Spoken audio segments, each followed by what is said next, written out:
শোনা যায় আগে যখন জেলখানা ছিল না তখন কয়েদিদের বা আসামিদের এই পাহাড়ের উপর থেকে ফেলে দেওয়া হতো।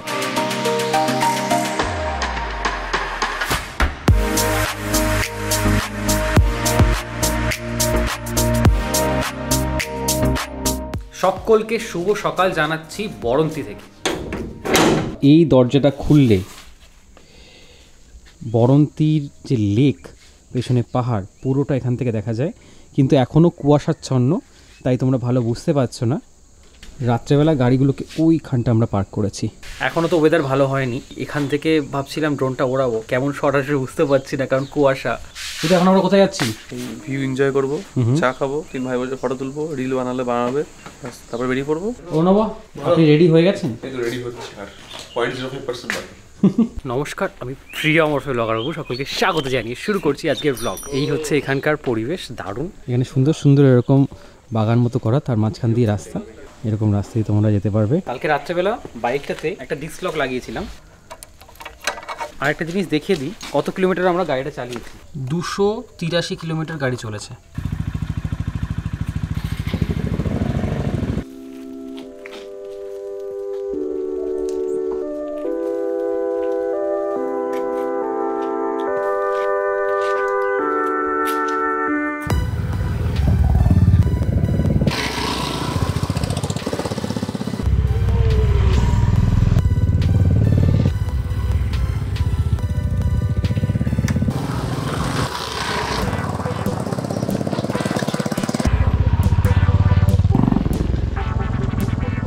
সুভাষদার কাছে আমরা চা খাবো, মাটির ভাড়ের চা। এই যে মাটির ভাড় দেখতে পাচ্ছ, এগুলো 10 টাকা করে। পেঁয়াজি হচ্ছে, পেঁয়াজি দিয়ে মুড়ি দিয়ে খাবো, গ্যাসের কোনো সমস্যা হবে না সকালবেলা। ঠিক আছে, চল তাই খাবো।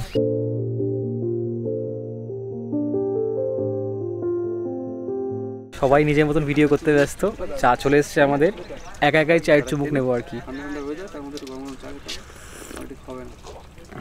চাটা সত্যিই সুন্দর, মানে অনেকদিন পর একটা দারুণ চা খেলাম। মাটির এগুলো নতুন পাত্র আমাদের কেনা হয়, এগুলোর দাম হচ্ছে আপনার 40 টাকা করে। এই পাত্রে তোমরা গরম করো নাকি? হ্যাঁ, এই পাত্রে দুধটাকে ভালো করে আমি আগুনে পুরো হিট করে দুধটাকে তারপর পরিয়ে নিই, তারপর ওর যে টোসা গন্ধটা চলে আসে। ঠিক তার জন্য এই দুধের একটা আলাদাই ফ্লেভার রয়েছে, যেটা তোমার চায়ের মধ্যেও পাওয়া যাচ্ছে। এই চাটা খুব সুন্দর, আমি আগেও বলেছি অনেকবার, মানে দারুণ।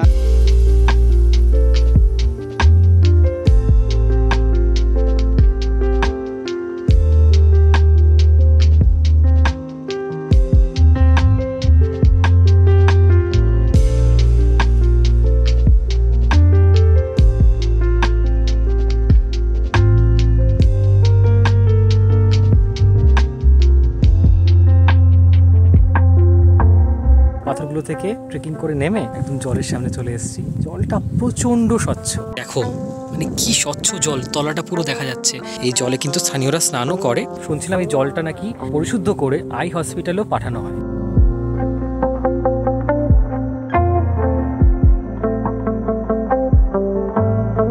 এই বরন্তিতে আসলে 3টে বড় বড় পাহাড় তোমরা দেখতে পাবে।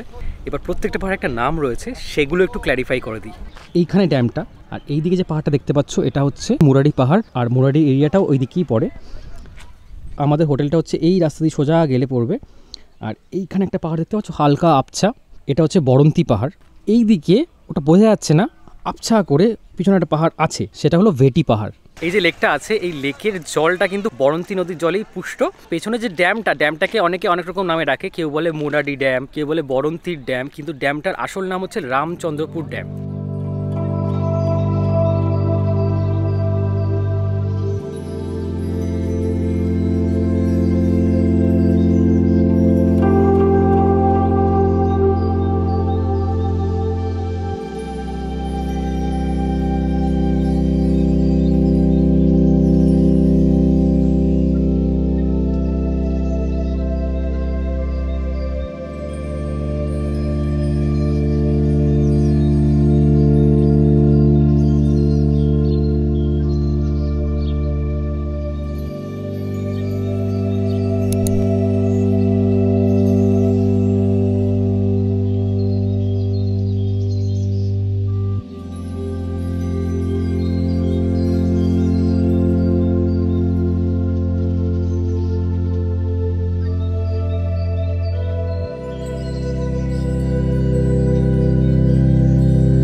বরন্তিকে ছেড়ে আমরা বেরোচ্ছি। এখানে যে রুমগুলোতে ছিলাম বেডটা মোটামুটি ম্যানেজেবল 3 জনের জন্য। সেই রুমগুলো তোমাদের পড়ে যাবে 1500 করে। এবার সিজন টু সিজন হয়তো দাম একটু বাড়তে পারে। ফোন নাম্বার অবশ্যই ডেসক্রিপশনে দেওয়া থাকবে, তোমরা সেখান থেকে এই জায়গাটা চেক আউট করতে পারো। এখন দুপুর 1টা, তাও কিন্তু কুয়াশার পরিমাণটা খুব একটা কমেনি, মানে একদম স্পষ্ট যে পাহাড়টা সেটা দেখতে পাচ্ছি না। অক্টোবর নভেম্বরে আসলে পরিষ্কার দেখা যায়, আমরা আগের বার এসেছিলাম তখনই। এইবার দেখো পুরো, ওফ কি দারুণ ভিউ। টাটা মুরারি পাহাড়, আবার পরে কখনো দেখা হবে। এই যে বাঘটা ঘুরছি, বাঘ ঘুরেই পুরো পাহাড়টা সামনে পড়বে। আহা কি দেখছি, অসম্ভব সুন্দর।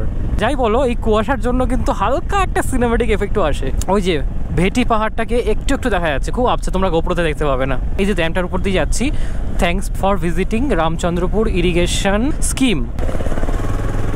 এইদিকে রাস্তাটা হচ্ছে মুরারি যাওয়ার রাস্তা। সামনে অনেকটা গেলে মুরাটি গ্রামটা পড়বে, তারপরে পড়বে মুরারি স্টেশন। বাঁদিকে এখানে একটা ওয়াচ টাওয়ার আছে, এখান থেকে লেকটার ভিউ পাওয়া যায়, পেছনে বরন্তি পাহাড় দেখা যায়, আর ডান দিকে পড়বে ভেটি পাহাড়। পেছনে আমাদের মুরারি পাহাড় রয়েছে, ওর পাশে রাস্তা দিয়ে আমরা এগোচ্ছি। আজকের যেটা প্ল্যান রয়েছে, এখান থেকে প্রথমে যাবো জয়চণ্ডী পাহাড়, ওখানের ভিউটা একদম মারাত্মক আসে, যেটা মোটামুটি 29 কিলোমিটার এখান থেকে। তারপরে ওখান থেকে আমরা যাবো বাঘমুন্ডি, যেটা মোটামুটি 100 কিলোমিটার, তাহলে টোটাল রাইডটা দাঁড়াচ্ছে 130 থেকে 35 কিলোমিটার। এই যে রেল লাইন দেখতে পাচ্ছ, সামনেই পড়বে বাঁদিকে মুরারি স্টেশন। এই রাস্তা দিয়ে কালকে রাত্রেবেলায় স্টেশনের ওখানে খেতে গেছিলাম এগ রোল, আর কিচ্ছু পাইনি খোলা। এই পাশে না কিছু ফুল হয়েছে, বাহ, হালকা বেগুনি রঙের, দারুণ। এই যে পেছনে দেখতে পাচ্ছ, এটা মুরারি স্টেশন। এটা পুরো বাজারই বলতে পারো, এখানেই তোমরা খাবার দাবার সব পাবে। রাস্তাটা কি এখানের পাথর আমি জানি না, একটু কালচে কালচে, মনে হচ্ছে কয়লা দিয়ে বানানো। আর দুদিকে খেজুর গাছ হয়েছে, এখানেও এদিকেও। আরও কিছুটা এগোনোর পর সামনে এইদিকে একটা পাহাড় দেখা যাচ্ছে, সেটাও আবছা, এবং এই পাহাড়টা আরও বড়।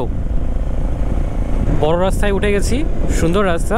এটা হচ্ছে আসানসোল পুরুলিয়া রোড।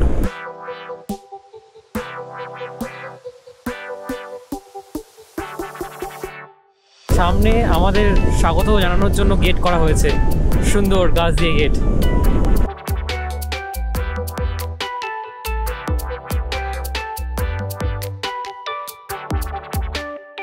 খুব সম্ভবত এটা বট বা অশ্বত্থ গাছ। দেখো কিরকম ঝুড়ি ঝুড়ি নেমেছে গাছটা থেকে। একটা ব্রিজ আছে, ছোটো একটা নালা যাচ্ছে, পাশ দিয়ে কাশফুল বা ঘাসফুল হয়েছে। দেখো এখানে সাইনবোর্ড কি দেওয়া, জয়চণ্ডী পাহাড় সামনে এইদিকে। একটু ভেতরে রাস্তায় ঢুকতে হবে তোমাদের, এই শহরটা পেরোলেই ওই দিকে জয়চণ্ডী পাহাড়। ওই দেখো, ওই একটা পাহাড়, এই একটা পাহাড়, এরকম 4টে পাহাড় আছে।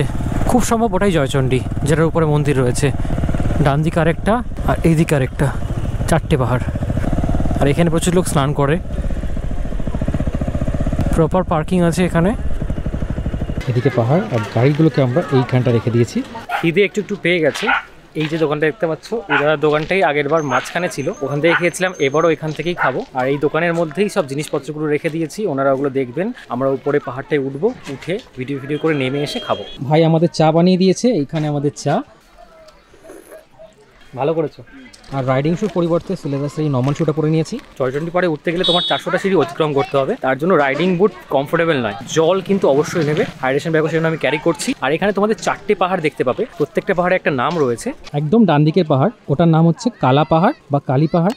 তার পাশের একটু কম উঁচু যে পাহাড়টা, ওটা হচ্ছে সীতা পাহাড়। আর এইটা হচ্ছে জয়চণ্ডী পাহাড়, এর উপরে ওখানে মা চণ্ডীর মন্দির আছে। আর এইদিকে যে পাহাড়টা দেখতে পাচ্ছ, এটা হলো যুগের ঢেলা পাহাড়। দেখতে পাচ্ছ এখানে সিঁড়ি রয়েছে, এই সিঁড়ি দিয়ে তোমাদের সোজা উপরে উঠে যেতে হবে। এই পিছনে তো যুগের ঢেলা পাহাড়। শোনা যায় আগে যখন জেলখানা ছিল না, তখন কয়েদিদের বা আসামিদের এই পাহাড়ের উপর থেকে ফেলে দেওয়া হতো। স্থানীয়দের কাছ থেকে শুনলাম, এটা কতটা সত্য আমি জানি না। আর এই সিঁড়িটা উঠতে উঠতে দেখবে আস্তে আস্তে হাঁপাতে শুরু করবো, উপরে গিয়ে রাস্তাগুলো এরকম সুন্দর, দুদিকে পাথর দেখতে পাবে এরকম।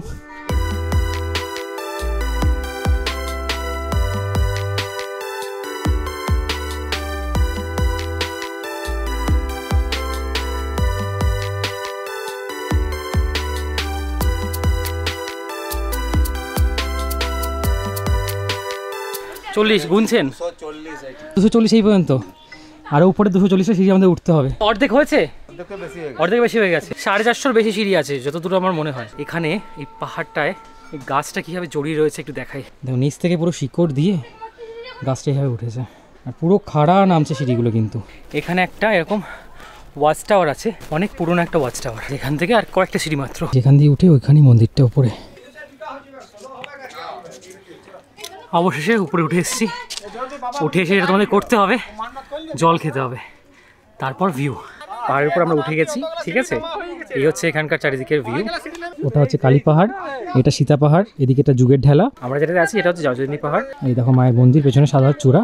আর এখান থেকে যদি তোমরা নিচটা দেখো, পুরো কিন্তু ড্রোনের ভিউ চারিদিকটায়। পুরো যে শহরটা বা পিছনের যে প্রকৃতিটা পুরোটা দেখা যায়। এদিকের ভিউটা অনেকটা এরকম, খুব সুন্দর, কিন্তু এখন হালকা কুয়াশা কুয়াশা আছে। হ্যাঁ, ঘোলা ঘোলা একটা ব্যাপার রয়েছে। পাহাড়টার পেছন দিকে চলে এসেছি। এই যে টপটা দেখতে পাচ্ছ, এখানেই আগেবার উঠে ড্রোন শট নিয়েছিলাম। এবারও এখান থেকে ড্রোন শটটা নেব, কারণ সবচেয়ে ভালো ভিউ ওখান থেকেই আসে। টপ পয়েন্টে এসে গেছি, এখান থেকে চারিদিকটা আলাদাই লাগছে। হাতেই ড্রোন শট দেখো তোমরা। আমি একটু ঘুরিয়ে তোমাদেরকে দেখাই। পুরো জায়গাটা দেখো, ধোঁয়াশা ধোঁয়াশা, কি ভালো লাগছে পুরো দিকটা। দেখো, অসাধারণ।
সময় ঠিক 4টে, লাঞ্চ করতে হবে। লাঞ্চে রয়েছে আমাদের ভাত, ডাল, একটা তরকারি, আলু ফুলকপি মনে হচ্ছে, আর এখানে ভাজা। এর সাথে আমরা একটা করে ডিম ভাজা নেব, তারপর খেয়ে দিয়ে এখান থেকে বাঘমুন্ডির জন্য রওনা দেব। বিকেল 5টার সময় জয়চন্ডীকে বিদায় জানিয়ে আমরা বেরোচ্ছি। বাঘমুন্ডি এখান থেকে 2 ঘন্টা 48 মিনিট লাগবে।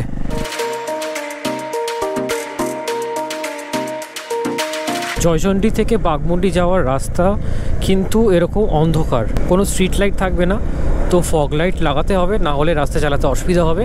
আর মাঝে মাঝে না টুকটুক ছোটো ছোটো এরকম গাড্ডা আছে, যেগুলোর জন্য স্পিডটা কম হচ্ছে। পুরুলিয়ার টাউনটা ক্রস করছি আমরা, এখানে একটু জ্যাম পাবে।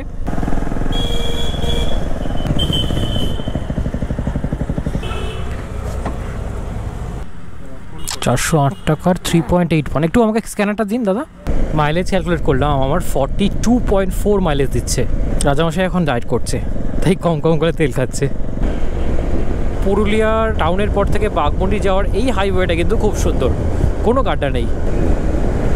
বলরামপুর ক্রস করে গেছি আমরা, তারপর এরকম একটা জঙ্গলের মধ্যে দিয়ে রাস্তা পড়ে। পুরুলিয়ার টাউন থেকে একজন ভদ্রলোক আমাকে বললেন এই রাস্তাটা একটু সাবধানে পার হতে, তো আমরা একটু দেখে শুনেই পার হচ্ছি। রাস্তাটা কিন্তু বেশ শুনশান।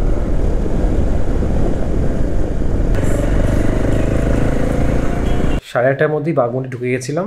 তারপর ওখান থেকে রুটি আর ডিম তরকা খেয়ে একবারে হোটেলে চলে এসেছি। এই হোটেলটার রুম ট্যুর এবং যাবতীয় তথ্য নেক্সট পর্বে তোমরা জানতে পারবে। এই পর্বটা এখানেই শেষ করবো। যদি তোমাদের কোনো কারণে ভালো লাগে লাইক করতে পারো, চ্যানেলটাকে সাবস্ক্রাইব করতে পারো। দেখা হচ্ছে পরবর্তী পর্বে, ততক্ষণের জন্য সবাই ভালো থেকো।